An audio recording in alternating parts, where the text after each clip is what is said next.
A graça e a paz do Senhor, amém? É uma honra estar com os irmãos, poder compartilhar a palavra nessa noite com a igreja. De manhã foi muito gostoso o ambiente aqui, o que Deus fez no nosso meio, e eu creio que de noite não será diferente. O pastor Ricardo estava de férias, está aqui conosco, mas ele decidiu usar esse domingo para estar com as crianças lá embaixo. Então ele está no culto Kids, está visitando as salinhas, está tendo um tempo com as crianças hoje. Amém? Eu gostaria que você abrisse a sua Bíblia no Salmo 145. Nós vamos ler o Salmo 145 inteiro. E hoje eu quero compartilhar com os irmãos uma palavra baseada neste Salmo.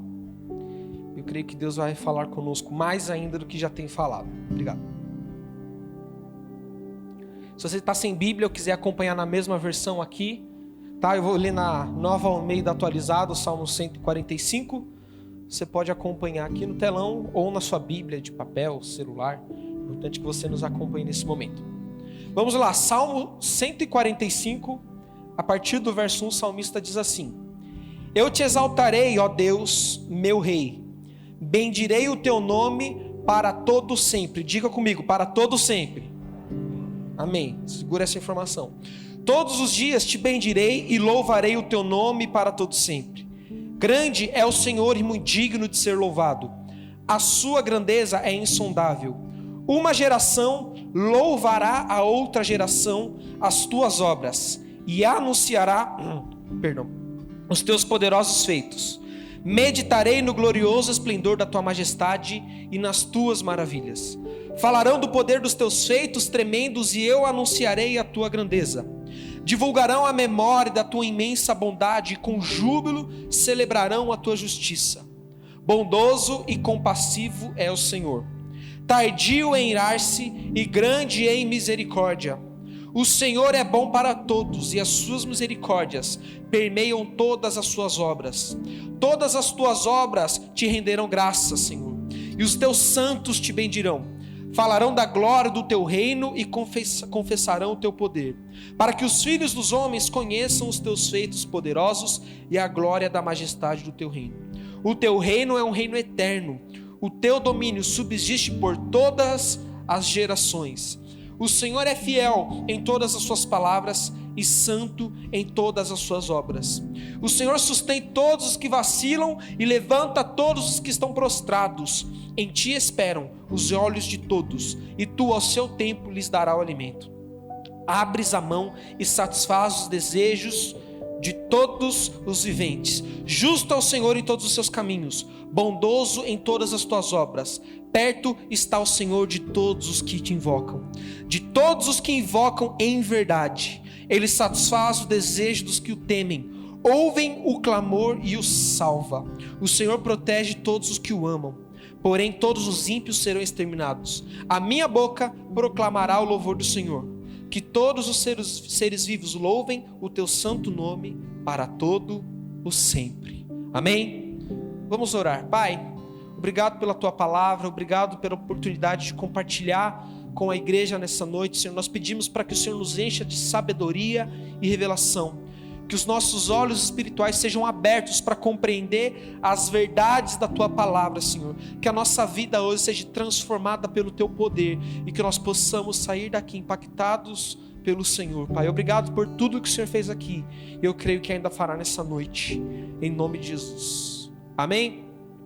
Irmãos, se essa mensagem pode ter um título, seria a oportunidade da nossa geração.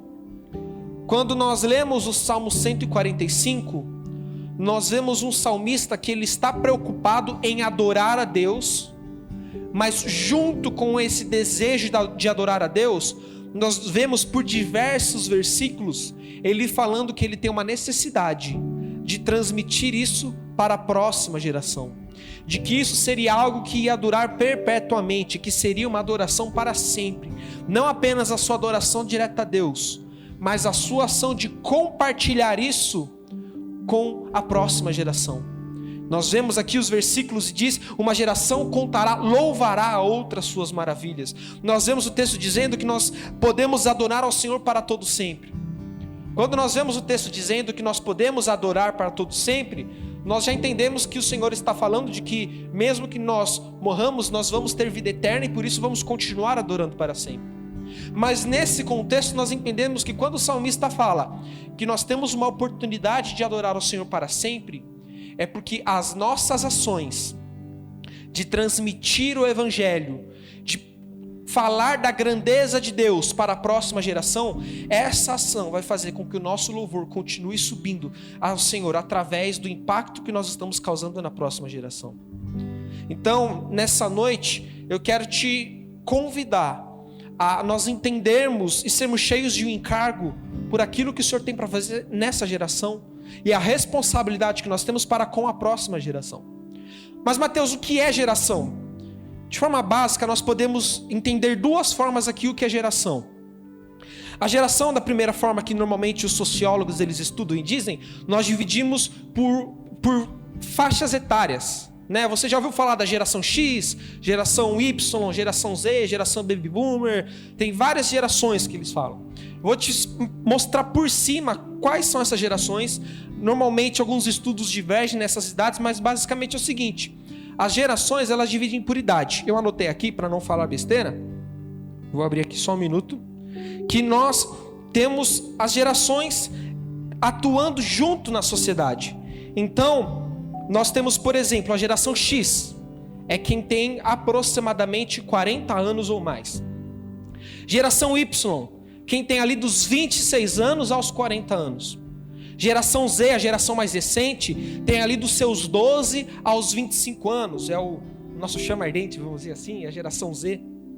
Ali, depois disso, nós já temos uma nova geração, a mais recente, que é a geração Alfa.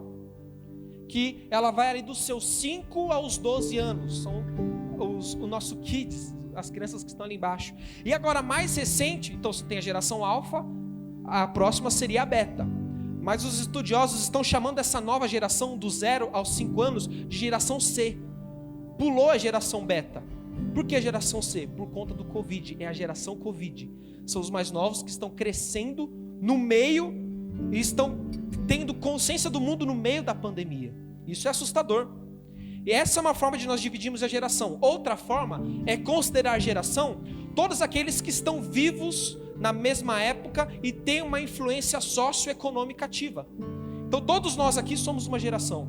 E a próxima geração são as crianças que estão lá embaixo, que um dia estarão sendo ministradas aqui porque elas vão crescer. Amém? Então nós podemos entender a geração dessas duas formas. Mas por que eu estou falando de geração? Porque o texto diz que nós temos uma responsabilidade de contar e anunciar a grandeza de Deus para as próximas gerações. Mas infelizmente o que nós vemos hoje é uma guerra de gerações. São os mais velhos indignados falando: na minha época não era assim, na minha época era de outro jeito. E aí nós temos os mais novos culpando os mais velhos deles serem desse jeito. E ao invés de termos gerações unidas por um propósito, para transformar a sociedade através do reino de Deus, de estabelecer o princípio do reino e pregação do evangelho, nós temos gerações divididas. Filhos divididos com seus pais, famílias dentro de casas separadas.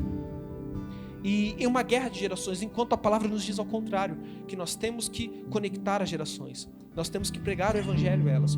A última profecia do Antigo Testamento é uma profecia sobre isso. A Bíblia diz que o profeta Elias viria e ele iria converter o coração dos pais aos filhos e dos filhos aos pais. Então viria um grande avivamento. Se nós queremos avivamento, se nós queremos vida de Deus, se nós queremos o cumprimento da promessa de Deus sobre nós, nós precisamos ter a consciência que há uma responsabilidade sobre nós com a próxima geração. Então, eu quero te convidar nessa noite a nós tomarmos a nossa postura de cuidar da próxima geração.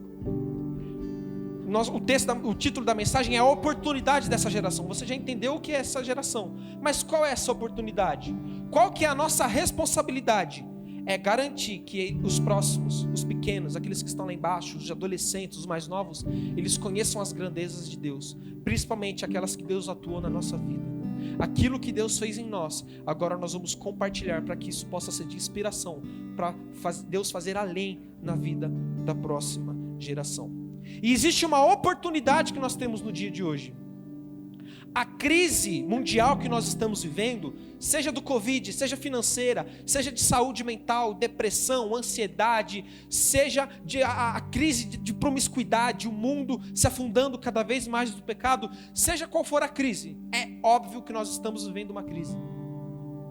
Mas existe na palavra de Deus um princípio espiritual de algo que Deus faz no meio da crise. E eu quero listar com os irmãos alguns momentos de crise na palavra de Deus e te mostrar o que Deus quer fazer através de você hoje, no meio dessa crise, e o que isso tem a ver com as gerações. Amém? Então, a primeira situação que eu quero compartilhar com você aqui é a respeito de José do Egito.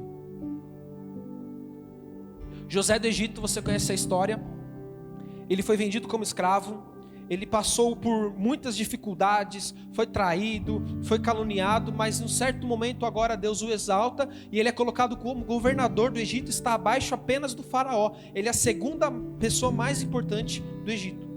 Nesse momento, através de um sonho que Deus deu para ele, há uma crise que se estabelece nas terras ali, uma crise de fome, e os povos começam a passar fome, mas Deus levantou José para trazer suprimento para as nações, tanto para o Egito, para com as nações que viriam.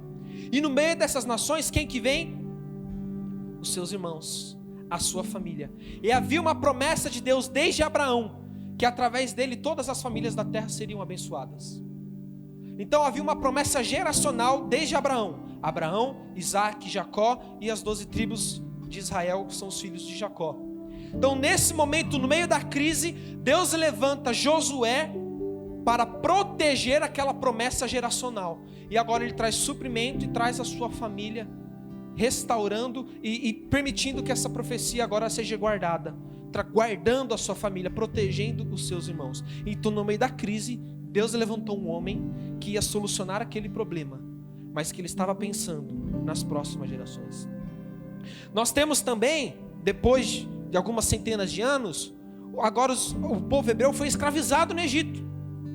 E agora uma nova crise é estabelecida, que é a da escravidão. Mas então Deus levanta Moisés para trazer libertação para o povo do Egito. Então mais uma crise da escravidão. Deus levanta Moisés para trazer libertação. Mas não acaba por aí. Por que Deus escolheu Moisés? Porque lá na frente você vê que ele tinha um discípulo, Josué, que toda vez que Moisés entrava na tenda, a Bíblia diz que Josué ia ali ficar espiando o que estava acontecendo quando Moisés estava se encontrando com o Senhor. Então Deus levantou mais uma vez um homem no meio de uma crise. E esse homem tinha convicção de que ele precisava passar isso para a próxima geração.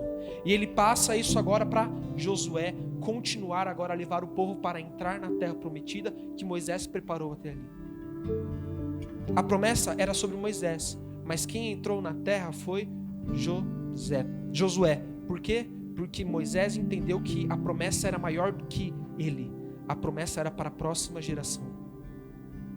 Depois disso nós vemos agora quando o povo hebreu ele está ali na terra, e nós vemos quando lemos o livro de Juízes. Não sei se você já teve essa experiência de pegar e ler o livro de Juízes assim de uma forma bem rápida, em uma semana, em alguns dias.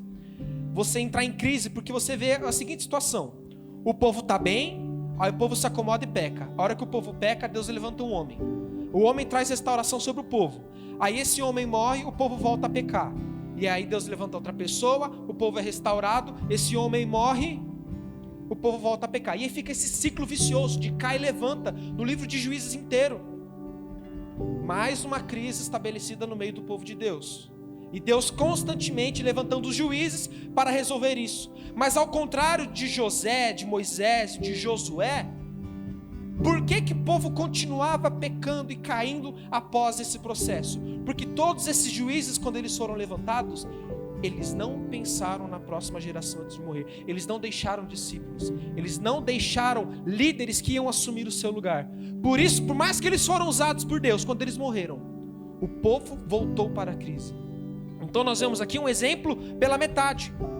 Que tinham líderes conscientes do seu chamado, mas pelo fato deles não se preocuparem em gerar frutos, gerar discípulos, se preocupar com a próxima geração, como lemos no Salmo 145, quando eles morriam, voltava. Eu não comentei de manhã, mas você pode ver até avivamentos modernos. Evan Roberts, que é no país de Gales, Evan Roberts, do país de Gales, foi um avivamento gigantesco, incrível, algo sobrenatural. As pessoas, elas pisavam na ilha, elas pisavam naquela terra, elas caíam ajoelhadas chorando. Evan Roberts, o avivalista que começou isso, se adoeceu, ficou doente, ficou mal, e quando ele morreu, o avivamento morreu junto. Por quê? Porque ele não passou, ele não transmitiu um coração para a próxima geração. Ser uma pessoa de Deus é muito importante, mas ser uma pessoa de Deus convicta de que aquilo que Deus tem dado a você é para transmitir para a próxima geração é muito importante. E nós continuamos vendo na Bíblia, por exemplo, no reino de Saul. Saul é levantado como rei, é estipulado como rei ali, e agora você tem a crise na guerra contra os gigantes, Golias querendo enfrentar o povo de Deus, e Saul não assumiu o seu papel. O que aconteceu? Deus levanta Davi. E Davi tinha um coração geracional, enquanto Saul não. Por que Saul não tinha? Porque quando Davi começou a se destacar, o que Saul quis fazer? Saul não quis abençoar, trazer Davi para perto, prepará-lo para ser o sucessor. Ele quis matar, ele quis perseguir, ele quis travar aquela obra geracional que poderia ser feita através dele. Agora Davi não. Davi, quando ele é levantado, o homem segundo o coração de Deus, depois de muitos anos como rei, ele decide construir um templo para o Senhor. E agora o Senhor aparece para ele e fala assim: você não vai construir, quem vai construir é o seu filho. Davi poderia ter batido o pé, poderia ter mandado os filhos para longe, até matado, para falar: não, eu vou construir. Mas o que ele fez? Ele obedeceu, porque o coração dele estava em fazer algo para a próxima geração. Então seu filho Salomão que constrói o templo. Nós vemos mais alguns anos para frente, Jezabel querendo matar os profetas de Deus, Jezabel querendo controlar com promiscuidade, com idolatria ao povo de Deus. Deus vai lá e levanta então Elias. Mas Elias passa por uma crise interna. E em que momento que Elias é livre da depressão e ele é livre daquela crise interna? Quando Deus chama ele na caverna e fala assim: sai dessa caverna e vai ungir Eliseu no teu lugar.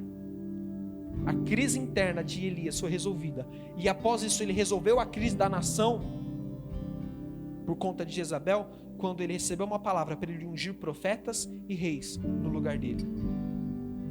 Então essas são algumas passagens rápidas que nos mostram que há um padrão de uma forma que Deus age no meio da crise. A crise é estabelecida, Deus levanta homens e mulheres de Deus. Mas não apenas isso, Deus levanta homens e mulheres com um coração que vão pensar na próxima geração, vão pensar em deixar um legado. A palavra dessa noite é legado. Que legado você tem deixado para os seus filhos? Que legado você tem deixado para os seus discípulos? Quando você morrer, quando você se for, o que você vai ter deixado de concreto? E eu não estou falando de dinheiro aqui, mas estou falando de real, para que os seus filhos possam continuar e seguir. É sobre isso que nós vamos falar nessa noite. Então a crise serve para Deus preparar homens e mulheres que pensam na próxima geração. Infelizmente, nesses dias, muitos vão para o outro extremo. Olha como que o mundo está, não quero ter filho.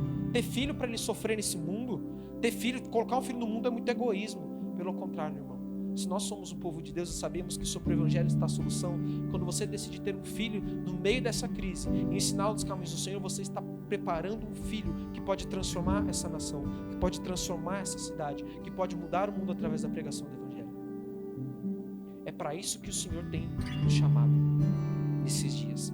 E eu quero falar com os irmãos 3 coisas, 3 atitudes nossas para preparar a próxima geração. 3 ações que o Senhor espera de nós para preparar, para aproveitar essa oportunidade que nós estamos vivendo. Então, primeiro, nós precisamos ter consciência que isso é uma oportunidade. Essa crise mundial atual é uma oportunidade para a igreja. E você precisa se agarrar nisso e aproveitar. Então, a primeira atitude nossa é pregar o Evangelho para os de fora. Esse é o momento de nós anunciarmos o Evangelho para os perdidos. Todo momento é o momento. Mas nós temos uma oportunidade especial agora. Nós temos uma estrutura. Deus está preparando estruturas internas, externas. Deus está te capacitando para que você possa pregar o Evangelho para os de fora. E pregar o Evangelho não é a responsabilidade apenas do evangelista. O evangelista, de acordo com Efésios capítulo 4, ele é instituído para treinar a igreja a evangelizar, não apenas evangelizar. Então a gente tem a ideia de que o evangelista, nós temos que convidar as pessoas para o culto e o evangelista vai pregar para elas. Não, o evangelista vai preparar você para pregar o evangelho. E você, lá no seu trabalho, lá no churrasco de família, lá na sua escola, lá na aula online, lá na reunião pelo Zoom, aonde você estiver, você vai anunciar e você vai pregar o evangelho. Mas para que isso aconteça, nós precisamos testemunhar Cristo.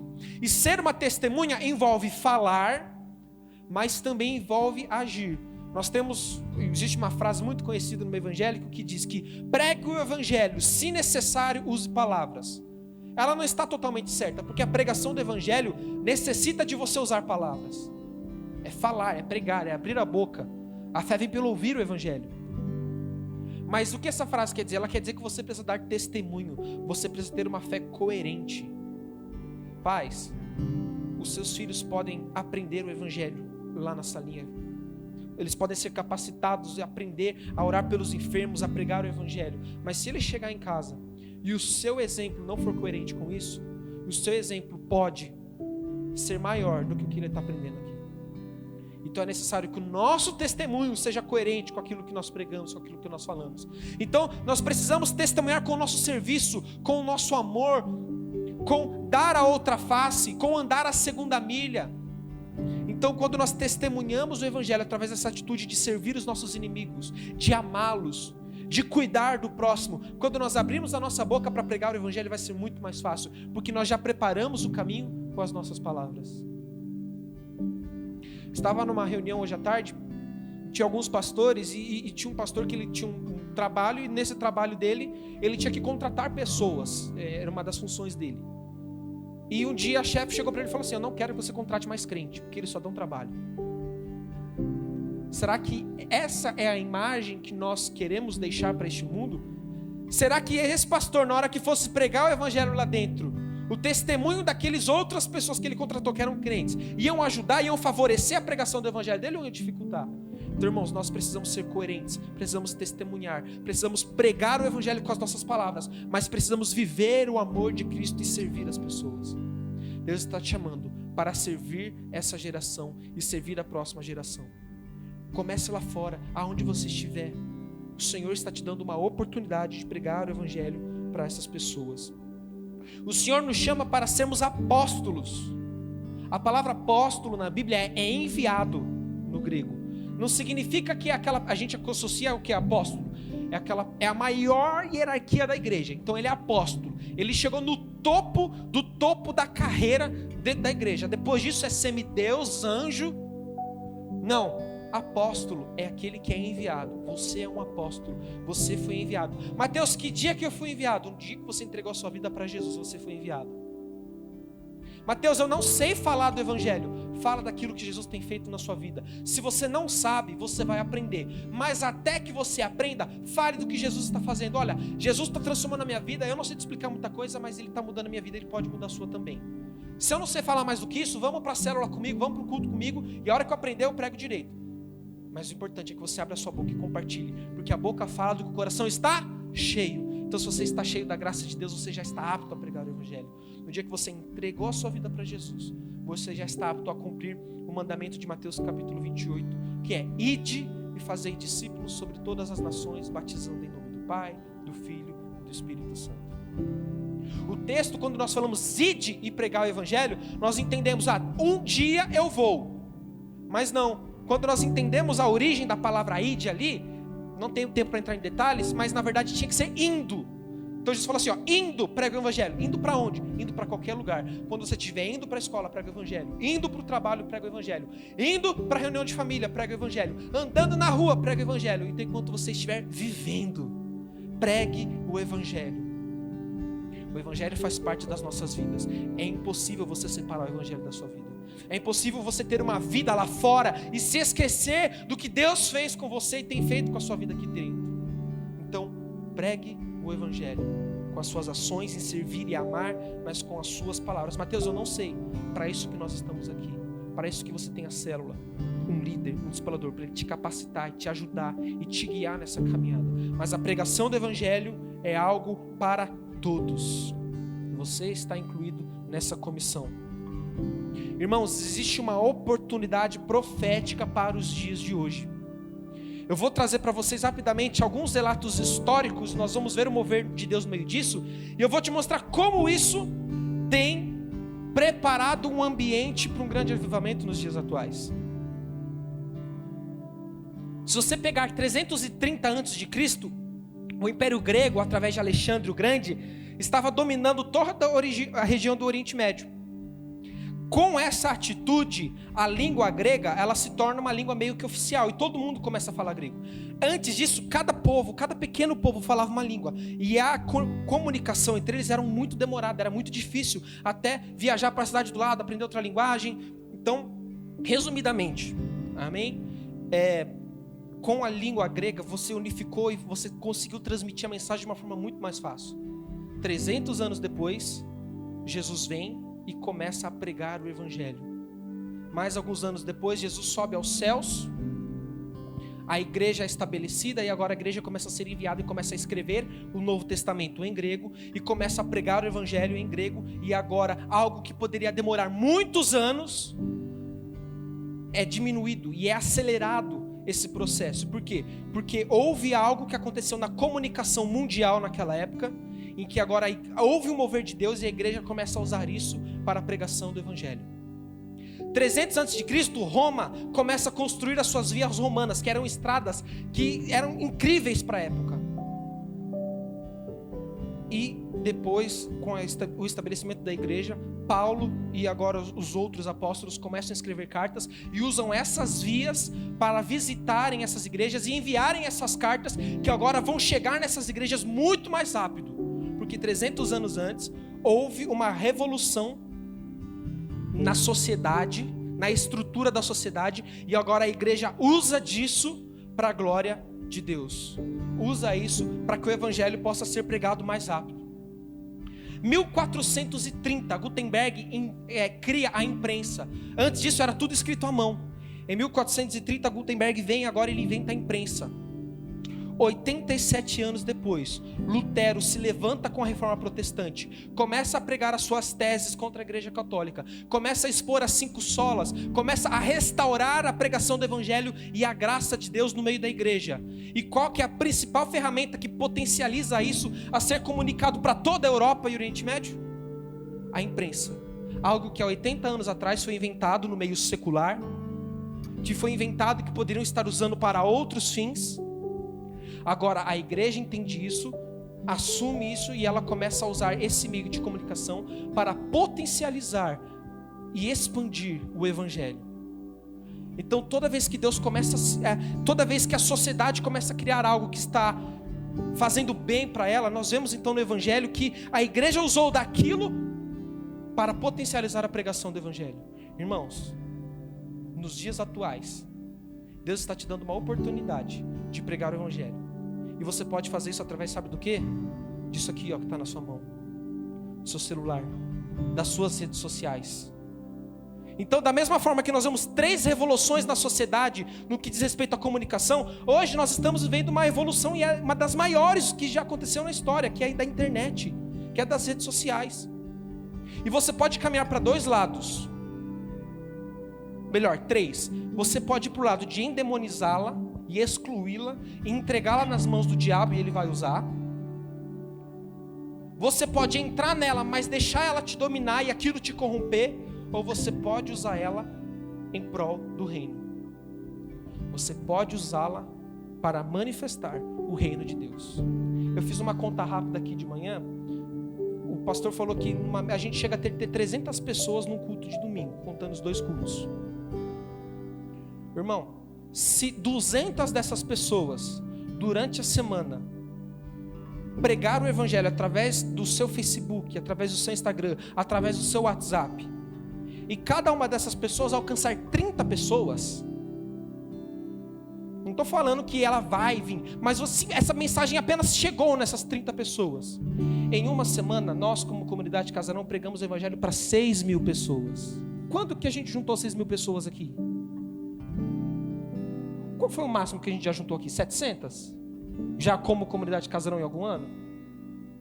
Umas 600, 700 pessoas. Então em uma semana, se você entender a ferramenta que Deus tem te dado na sua mão, que você pode usar tanto para ver besteira, fazer besteira, falar mal dos outros, se matar espiritualmente, consumindo conteúdo ruim, você pode converter isso e usar isso para a glória de Deus. Consumir um bom material, consumir um bom conteúdo de palavra de Deus e usar isso para pregar o evangelho. 6.000 pessoas em uma semana vão ouvir a pregação do evangelho. É maior do que uma conferência evangelística. E eu estou colocando um número muito baixo se cada um alcançar 30, porque esse número pode ser bem maior. Então, irmão, isso aqui é um alerta para te mostrar que você pode pregar o evangelho e alcançar muito mais do que você imagina. Mateus, mas eu não sei. Compartilha o que a gente está começando a fazer através do Instagram do pastor Ricardo, da pastora Rosângela. O Kids tem feito um excelente trabalho no Instagram do Kids. Se você não sabe fazer, compartilhe daqueles que estão fazendo aqui na igreja. Mas entenda que você tem uma ferramenta que você pode usar para glorificar o nome do Senhor, ao invés de perder tempo. John Piper, um pregador americano, ele diz o seguinte, que no dia do julgamento final, as redes sociais, elas vão ser uma grande ferramenta no dia do juízo final. Elas vão servir para mostrar para todos os cristãos que eles não oraram mais, não leram mais, não serviram mais, não era por falta de tempo, mas era por falta de prioridade. Você pode entrar no seu celular e ver quanto tempo você passa online. E quanto tempo você passa usando isso para edificação.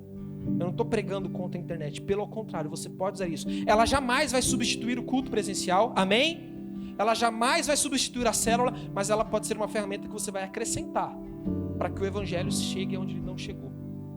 Eu tenho um perfil que eu tenho pouca gente, só tenho os jovens da igreja aqui. Eu postei um vídeo essa semana, pregação do evangelho. O vídeo teve mais visualizações do que a gente tem no culto de jovens sábado.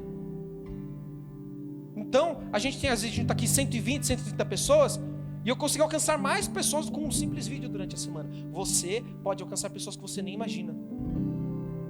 Você pode, sabe aquele vídeo do WhatsApp? Pega, manda para sua família, compartilha com eles, começa a usar o que está na sua mão. Essa é uma ferramenta. O seu trabalho é outra ferramenta, a sua escola é outra ferramenta. Seus dons, seus talentos, use aquilo que Deus te deu para a glória dele. Amém? Então o Senhor está nos chamando para pregar o evangelho para os de fora. Esse é o primeiro ponto. Essa é a nossa primeira oportunidade para com essa geração. Pregar o evangelho para os de fora. Deus está nos propiciando um ambiente profético que vai nos ajudar a potencializar essa mensagem. Você está com a faca e o queijo na mão, vamos usar essa expressão. Agora fale, agora sirva, agora faça, agora ame. Amém? O segundo ponto é como nós podemos aproveitar essa oportunidade. É cuidando dos de dentro. Amém, pastora? Segura aí. Cuidando dos de dentro, irmão. Você tem que pregar para os de fora, mas você também tem que cuidar dos de dentro. Como nós vamos cuidar, trazer os de fora para cá e cuidar deles, se nem os de dentro nós cuidamos? Nós precisamos entender que Deus nos estabeleceu como ministros. Comunidade Casarão, uma igreja empresa, é isso? Comunidade Casarão, uma igreja trabalhadora, é isso? Comunidade Casarão, uma igreja família. Na família, todos cuidam de todos. Na família é óbvio que o pai e a mãe têm autoridade maior sobre os filhos. Amém? Pelo menos é assim que é para ser, né? O filho não pode mandar nos pais, né? E quando o pai decide sair com a mãe e deixar os filhos juntos, o que ele faz? O irmão mais velho vai ajudar a cuidar do irmão mais novo. Ele não tem a mesma autoridade do pai, mas ele já tem uma capacidade, por menor que seja, de cuidar do irmão mais novo. Irmãos, todos nós aqui somos uma família.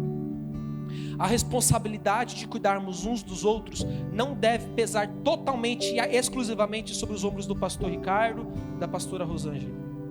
Ah, mas é verdade, Mateus, eu concordo, é sobre o líder de célula também. Não, é sobre a sua. Todos nós somos chamados para cuidar uns dos outros. Claro, o líder, ele tem uma estrutura e uma capacidade para conduzir isso, e é por isso que ele é o líder? Sim. Mas nós somos contra o clericalismo, que é o quê? É crer que existem algumas pessoas que têm um acesso maior a Deus e que ela vai ser um intermediador entre nós e o Senhor. Não, o único intermediador entre nós e Deus é o Senhor Jesus. Amém? Então agora você é um ministro. É a nossa visão. O nosso encargo é edificar uma igreja de vencedores, onde cada membro é um ministro. Todos, cada membro, não é cada líder um ministro, é cada membro é um ministro. Você é um ministro. Ministro é aquele que serve. Então, igreja, todos nós somos chamados para servir uns aos outros. O Senhor está te chamando para servir a sua família espiritual. A sua família de sangue, mas também a sua família espiritual. Nós temos uma estrutura para te ajudar a servir a sua família espiritual. Então não jogue tudo nas costas do seu líder, discipulador, pastor. Assuma a responsabilidade de ajudar a servir. Irmão, não venha para a igreja como se a igreja fosse um supermercado. O que eu vou levar hoje? Isso aqui, aquilo ali, essa bênção, vou fazer aquele pedido. Aí na hora de dar tchau, você vai lá e cumprimenta a moça do caixa, quer dizer, o pessoal da diaconia, e você vai embora. Não. Você não está vindo para o supermercado. Você está vindo para a sua casa espiritual. Onde você não vem apenas para consumir, mas você vem para compartilhar. Você vem para receber, sim, mas você também vem para dar. Para servir, para amar. Por quem que eu posso orar hoje? Eu não estou bem, mas eu posso compartilhar algo com uma pessoa. Eu preciso de uma oração? Eu preciso, mas eu também posso servir alguém. Eu posso compartilhar algo com uma pessoa. Então, igreja, nós precisamos parar de olhar para os nossos problemas, porque essa é uma das táticas do diabo. Não estou falando para você fingir que nada está acontecendo. Nós queremos te ajudar, te servir, te abençoar para que você passe por esses problemas, sim. Mas não permita que os seus problemas sejam um tapão espiritual que o diabo coloca nos seus olhos, para que você pare de enxergar o próximo. Porque você não é a única pessoa no mundo que tem problemas. E é justamente porque todos nós temos problemas dos mais variados tipos, cada um o seu, que nós podemos nos ajudar. Porque talvez eu tenha uma dificuldade que o outro irmão já superou. E ele tem uma dificuldade que eu já superei. Então nós vamos orar um pelo outro. Nós vamos compartilhar como nós vencemos as nossas batalhas. E nós vamos crescer juntos com a igreja. Você não precisa estar agora, hoje, ter a posição de líder para servir. Óbvio, nós queremos que você seja líder porque nós temos uma estrutura para potencializar seu ministério. Mas não espere ser líder para pregar o evangelho, para servir as pessoas, para ajudar. Se coloque nesse rio, entre nesse rio e sirva, ame. Porque o Senhor nos chamou para amá-lo acima de todas as coisas e amar o próximo como Ele nos amou. E como que Ele nos amou? Servindo até a morte de cruz. Eu não estou falando que você vai ter que se pendurar numa cruz e literalmente, mas que você pode servir o próximo aqui dentro. Seja como Mateus, eu não tenho dons, não tenho talentos. Tem alguma coisa, você tem. Seja um sorriso, isso pode mudar uma vida. Seja um abraço, seja o que for. Uma pequena atitude que para você é pequena, pode ser gigantesca para o próximo. Então não permita que o diabo te diminua, mas enxergue que você é uma bomba atômica nas mãos de Deus. Enxergue-se com esses olhos, que com a unção do Espírito Santo você pode ser usado por Ele. E Ele quer te usar. Eu quero falar especialmente de um povo que o próprio Jesus deu ênfase para eles na palavra de Deus. Em João 21:15, Jesus está restaurando o ministério de Pedro. Então ele vai questionar Pedro 3 vezes se Pedro o amava. Na primeira vez que Pedro responde, sim, Senhor, eu te amo, Jesus fala assim, então apacenta os meus cordeirinhos. E nas outras 2 vezes ele fala, apacenta o meu rebanho, as minhas ovelhas. Cordeiro e ovelha têm a mesma natureza, mas o cordeiro é o novo, é a criança, é o pequenino. Então Jesus, quando ele vai nos orientar, se nós amamos a Jesus, devemos pastorear a sua igreja, o seu rebanho, devemos começar pelos pequeninos. Aqui, irmão, eu quero trazer um alerta para a igreja sobre a nossa importância de cuidar das nossas crianças e dos nossos adolescentes. Irmãos, o mundo já descobriu que as crianças e os adolescentes é a maior potência que existe nessa geração. E eles investem pesado nas crianças e nos adolescentes. Agora, se a igreja ela não acordar para isso, a igreja ela pode perder muito. Ela pode perder muito. Coreia do Sul tinha uma das maiores igrejas do mundo. Ela pode praticamente ser extinta nos próximos anos. Porque eles não pensaram na próxima geração. E os jovens, os adolescentes saíram da igreja para ficar dançando K-pop agora. Aqueles coreanos que ficam dançando o dia inteiro, sensual, aquelas músicas. 90% desses jovens em massa da Coreia são filhos de pastores e de crentes ativos da igreja. E a maior coisa que eles fazem agora é ficar fazendo dancinha no TikTok. Porque a igreja da Coreia passou por um grande avivamento, mas ela não pensou na próxima geração. Mas a indústria musical, a indústria financeira da Coreia pensou nesses jovens. Eles estão todos desviados. Vai fazer uma pesquisa a fundo sobre a religião e a parte socioeconômica da Coreia para você ver como que foi avassalador o número de desviados de crianças, jovens e adolescentes na Coreia. Porque a igreja não aprendeu a falar com a próxima geração. Então, irmão, se nós clamamos por um grande avivamento aqui, eu acho que Deus nos faz uma pergunta. Se eu mandar avivamento, como vocês vão transmiti-lo para a próxima geração? Eu creio que o trabalho que a pastora Rosângela faz lá embaixo com as crianças é incrível. Mas, irmão, se nós não assumirmos a nossa responsabilidade como pais, como irmãos mais velhos, e continuar esse processo dentro de casa, será que vai ser efetivo como poderia ser? Irmãos, aqui eu vou falar como um líder de adolescente agora, que acompanho esses adolescentes, que visito, que dou suporte, que oro por eles, que ouço eles. Quando você deixa o seu filho dormir em casa e não traz ele para o culto, você está trazendo uma comunicação não verbal para ele, dizendo que isso aqui não é importante. Eu tenho dó dele. Para ir para trabalhar, você acorda ele. Para ir para a escola, você acorda ele. Para ir para a casa da tia, da avó, do primo, obrigado, você obriga ele. Mas para vir para a igreja, não? O que você está falando? Tudo isso é importante, mas a igreja não é importante. Você pode falar que ama Jesus, que ama a igreja, mas quando você tem essa atitude com o seu filho, a sua atitude fala mais alto e diz que você não ama como deveria amar. Nós ensinamos o evangelho para eles aqui, nós pregamos o evangelho para eles aqui, mas quando eles chegam em casa, eles ouvem tudo ao contrário. Eles veem tudo ao contrário, porque a palavra ensina, mas o exemplo arrasta. É clichê essa frase, eu sei, mas é verdade. Então eu quero fazer um apelo para você, pai e mãe. Às vezes acaba o upgrade, eu vejo os jovens meio cabisbaixo, meio para baixo. O que aconteceu? Mãe, terceiro sábado que eu peço para meu pai deixar eu sair com o pessoal da igreja, comer um lanche, alguma coisa, ele não deixa. Irmão, eu não estou aqui para ensinar você a cuidar do seu filho, mas não seria melhor ele estar numa comunhão com pessoas da igreja, por mais que talvez ele vai chegar um pouco mais tarde num sábado ou no outro, mas não seria melhor estar chegando um pouco mais tarde porque ele estava na igreja, com as pessoas da igreja, do que estar chegando da balada, ou nem chegar porque sei lá o que aconteceu com ele, foi dormir na casa de pessoa, não te avisou, no outro dia você vai descobrir que está lá na delegacia, está aprontando.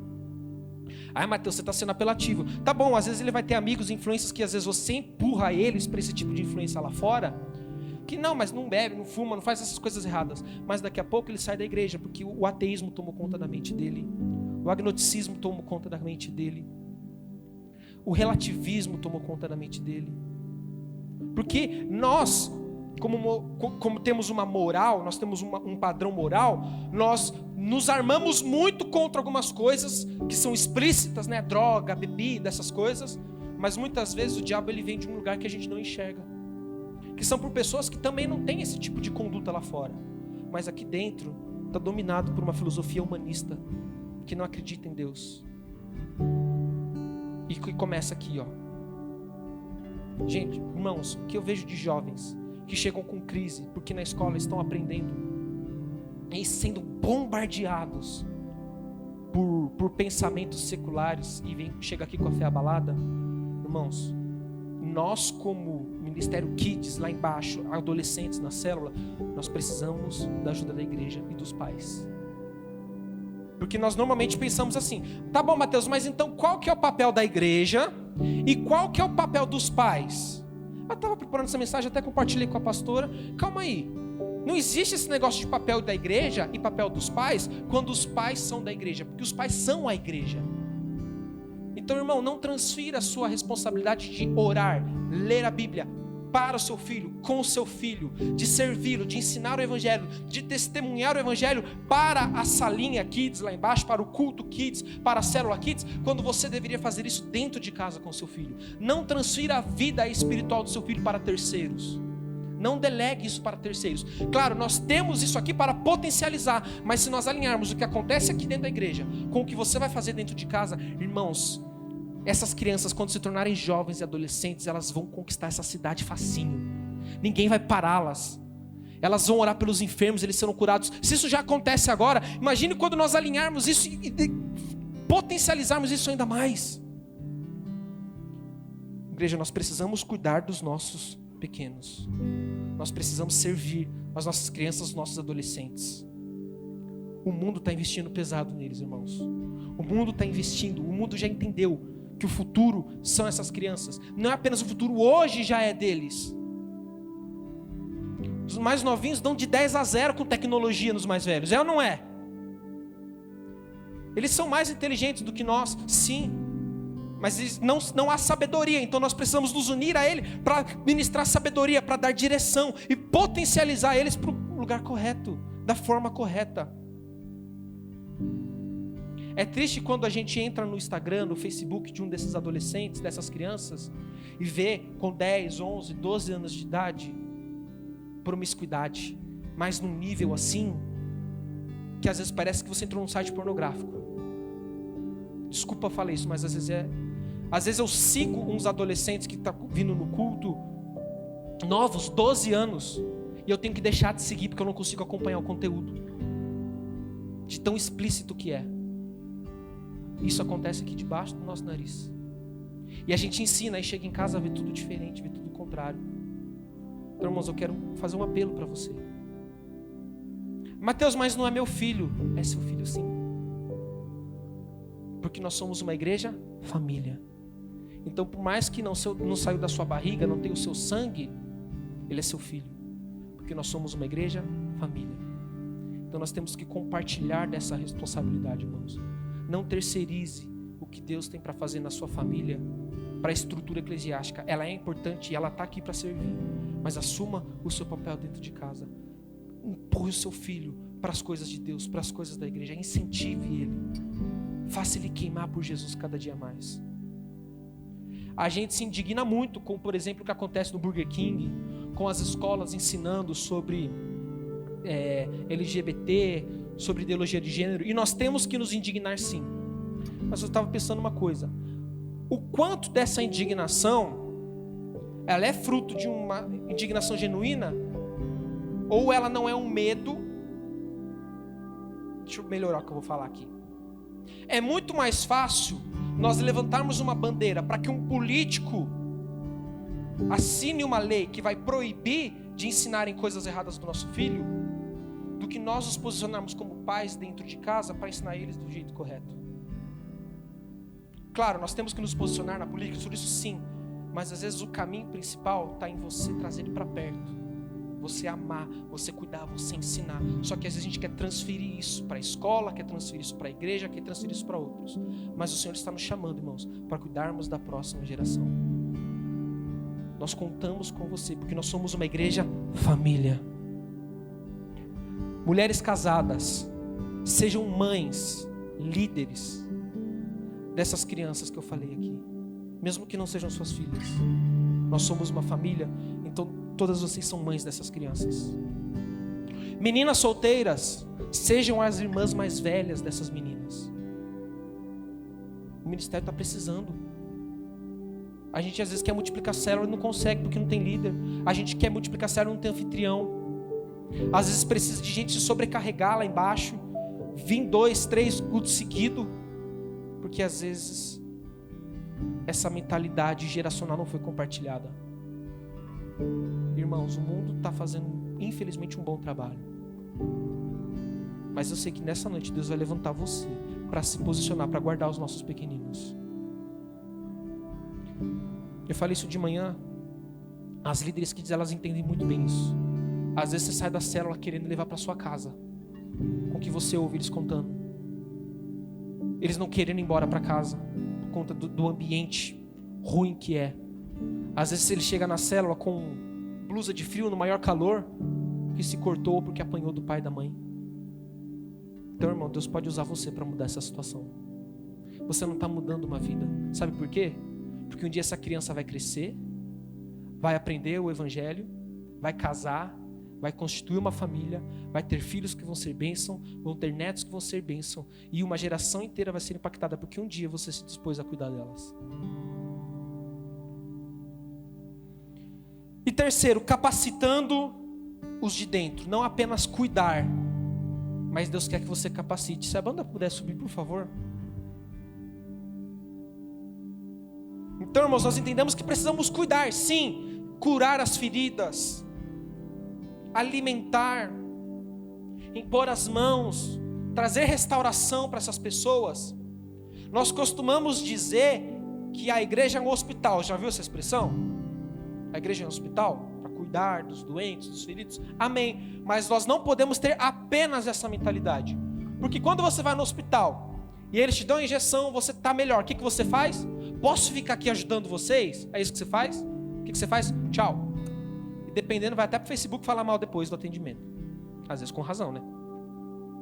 Mas num hospital, você vai embora quando você tem a sua dor sarada. Então a igreja não pode ser apenas um hospital. A igreja tem que ser uma universidade. Para depois que você foi sarado, você vai sentar para aprender. Para depois para se levantar no poder do Espírito e pregar o Evangelho. Então hoje você está aqui sentado, mas daqui a pouco você vai embora e você vai se levantar como um apóstolo nessa cidade. Você vai ser enviado para impor as mãos e as pessoas serem curadas, os demônios serem expulsos, as pessoas serem libertas, você trazer restauração na vida daquelas pessoas, porque primeiro Jesus fez isso em você. Então a igreja é um lugar para você ser capacitado, capacitarmos uns aos outros, com os nossos dons, com os nossos talentos, com as nossas habilidades. Isso é a eclésia, é aqueles que foram chamados para influenciar. Deus te deu uma capacidade de influenciar que você nem imagina que você tem, irmão. A unção do Espírito Santo está sobre a sua vida para você influenciar as pessoas lá fora. Aqui nós te oferecemos uma estrutura, aqui nós te oferecemos cursos, treinamentos, uma mentoria, um discipulado, uma capacitação sobrenatural para que você possa manifestar os seus dons para edificar o reino. Nós precisamos parar de olhar para nós e começar a pensar na próxima geração. A próxima geração está ali embaixo. Alguns estão aqui do seu lado, os adolescentes. E a igreja está aqui para servir uns aos outros. Comunidade Casarão, uma igreja família. Tudo que Deus fez em você até hoje, Ele está te chamando para você começar a fazer através de você. Lembre-se de onde Deus te tirou, o que Ele tem feito na sua vida, na sua família, a cura na sua alma, nas suas emoções, a prosperidade que Ele tem liberado sobre você. Com certeza Deus usou pessoas para fazer isso. E agora Deus vai querer usar você para fazer isso na vida de outras pessoas.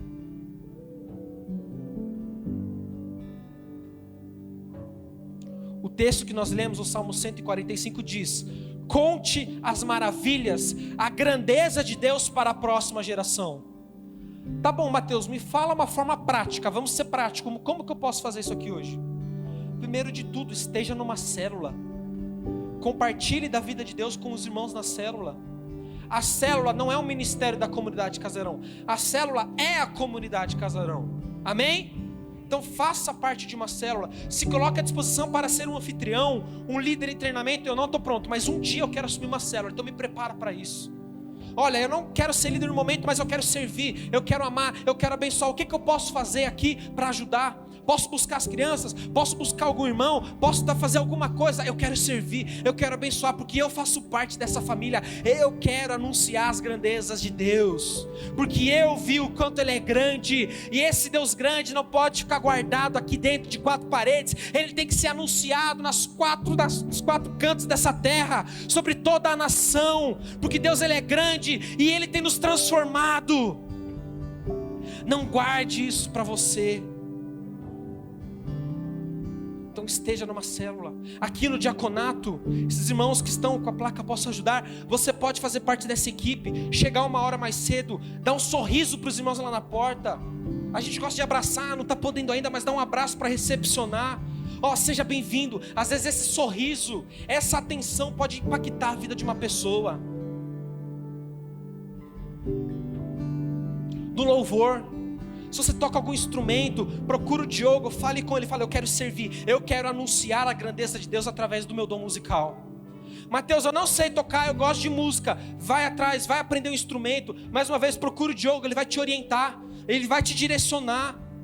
Essa banda também está aqui para gerar e multiplicar, então ela pode te dar um suporte para isso.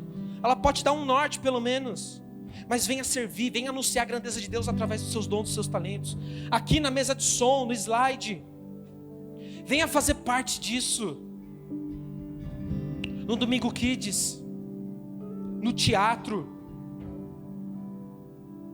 Falei para a pastora que eu ia arrumar o pessoal para o teatro, só estamos esperando eles batizar. No teatro, no Domingo Kids, no slide lá no Kids também precisa, né? Na célula Kids, aonde você estiver, você pode servir. Na escola bíblica, ajudar. Eu já cursei os cursos, eu quero ajudar na escola bíblica. Nas nossas redes sociais, às vezes você sabe tirar foto, sabe filmar, sabe editar vídeo, sabe editar foto, você é um designer, não sabe, mas quer aprender, pode me procurar, pode procurar a gente direciona, a gente ensina, a gente capacita, mas queira fazer parte dessa obra. Deus é grande demais para a gente guardar Ele para a gente, só para a gente. Deus quer te usar para anunciar a grandeza dEle para a próxima geração. Para terminar, 1 Timóteo 5, verso 1, na NVT. Paulo está dando uma instrução para Timóteo, que é um jovem pastor, está cuidando de uma igreja. E Paulo fala assim para Timóteo: Timóteo, nunca fale com dureza a um homem mais velho, mas aconselho como você trata o seu próprio pai. Eu gostaria de pedir para que todos os homens da rede de adultos ficassem de pé nesse momento. Todos os homens adultos, casados, solteiros, você é da rede, você é adulto. Adulto.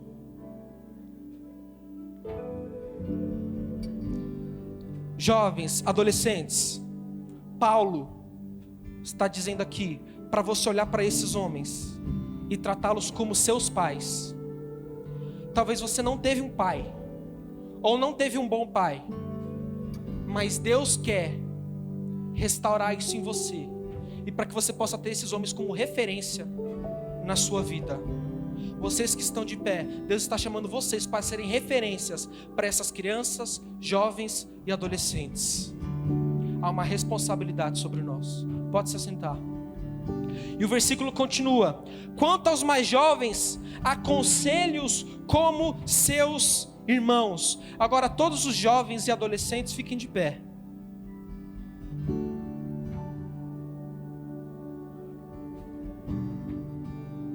Jesus, quando ele está na cruz, uma das suas últimas palavras, ele chama João, que era um dos discípulos mais jovens de Jesus.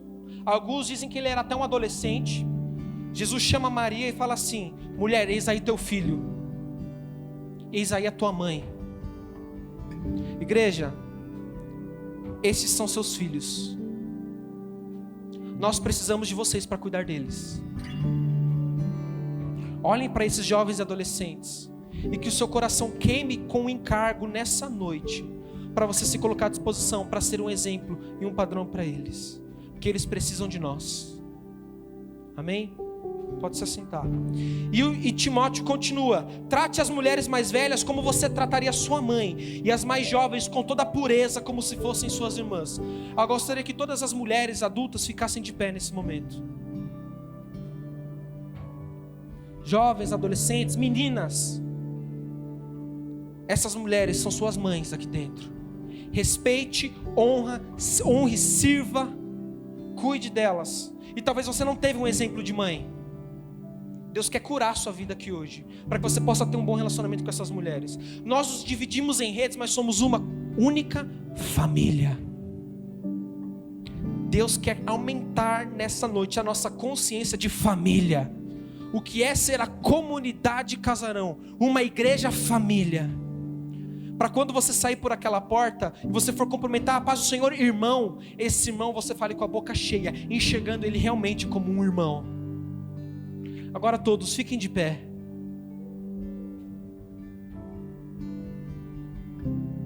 O Senhor está te chamando para cuidar da próxima geração, para pregar o evangelho para os de fora, cuidar e capacitar os de dentro.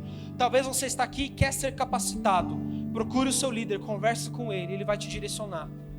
Se você não faz parte de uma célula, você pode procurar algum desses irmãos com a plaquinha, posso ajudar? Falar, olha, eu quero conhecer uma célula.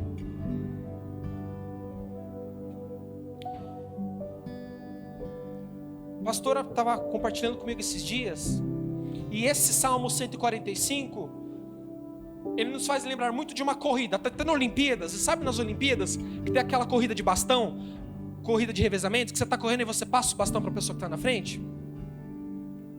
Essa mensagem se resume em uma corrida de bastão, uma corrida de revezamento, que nós vemos nas Olimpíadas.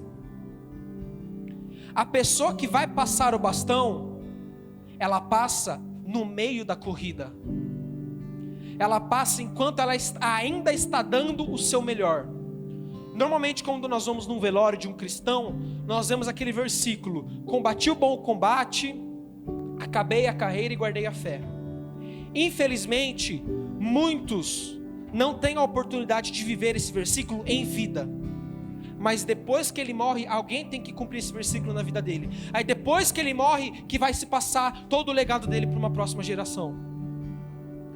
Mas assim como na corrida de bastão, quem vai passar o bastão ainda está correndo, Deus quer que você cumpra esse versículo em vida. Que um dia, quando você estiver velhinho, você vai olhar para os seus filhos, para os seus netos, e ainda vivo você vai falar: eu acabei a corrida, eu estou passando o bastão e nós vencemos. Eu tenho certeza que nós vamos vencer essa corrida. E na sua idade, na sua velhice, você vai poder olhar para os seus filhos, netos, para uma geração inteira formada no caráter de Cristo, que vai viver o melhor dessa terra, vai pregar o evangelho, vão ser homens e mulheres de Deus, e você vai poder partir em paz depois, porque em vida você passou o bastão. Mas isso precisa começar hoje. Sabe por quê? Porque antes daquela equipe ganhar as Olimpíadas, de dar o seu melhor, de correrem juntos, por anos eles treinaram juntos. Eles comeram da mesma dieta juntos. Eles sentaram para ouvir o mesmo treinador juntos. Então antes deles irem para a corrida, eles eram uma família. E a corrida deu certo por causa disso. Irmão, você está na comunidade Casarão, que é uma igreja família. Se você não se sente parte dessa família, essa é a noite para você falar: Deus, eu estou aqui. Eu quero anunciar a tua grandeza. Eu quero anunciar a tua grandeza para a próxima geração. Então eis-me aqui. Nós vamos cantar esse cântico que fala da grandeza de Deus. E através desse cântico você vai se arrepender talvez de não ter se posicionado com a sua família, com os seus filhos ou com a sua igreja. Você vai falar: Deus, eu quero anunciar a tua grandeza. Eu quero falar do teu evangelho. Eu quero que o Senhor me use. Então feche os seus olhos. Você pode colocar sua mão no seu coração ou erguê-la, mas tem uma atitude de adoração nesse momento. E nós vamos cantar, e o Espírito Santo vai vir sobre a sua vida nesse momento, te despertando para cuidar da próxima geração. Em nome de Jesus.